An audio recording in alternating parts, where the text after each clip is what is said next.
So after a lot of work in film and television, I produced a lot of television after I was at E, but had a theater company in Los Angeles, and also I taught at the Stella Adler Academy in Hollywood, and sat on the board of advisors at the Adler. I was very involved with the Adler and loved studying there and teaching there and doing shows there. So I always kept my hand in the theater, even though I was in TV and film. I tried to stay as connected to the theater as possible, it being my first true passion.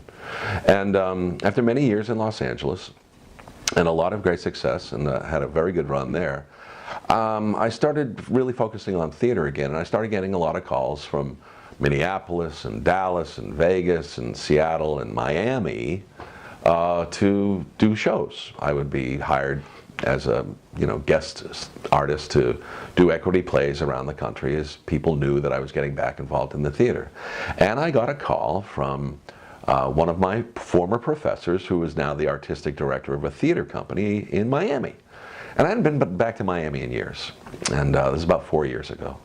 And he called me. It was Ken Kurtz, a former professor at the University of Miami, and he said, "I want you to come down here and guest star." And a funny thing happened on the way to the forum. "I want you to play Pseudolus.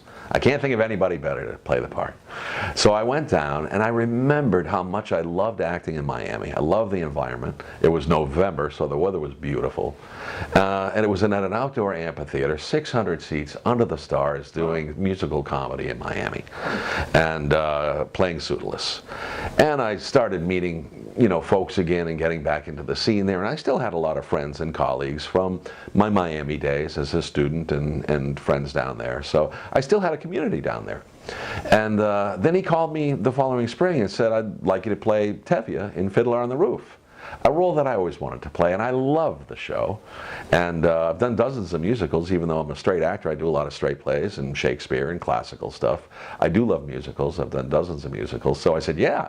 So I jumped at the chance to do that, and I had a great experience doing Fiddler. And then he invited me back again to do Cat on a Hut Tin Roof. And then I started meeting more people in the Miami scene, and he said, "There's a few people I want you to meet."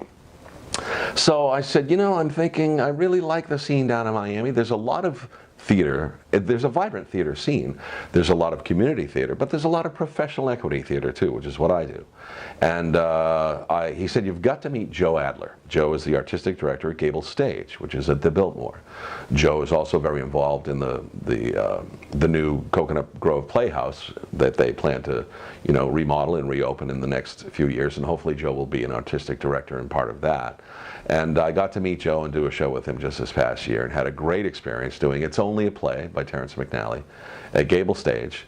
And then that led, and the friends in that cast led to other connections at other theaters, from Palm Beach Drama Works to the Wick Theater and the Maltz Jupiter Theater. And there's over a dozen equity theaters from Orlando to Key West. And there's a chance for a union actor, for an equity guy, to get down there and make some money.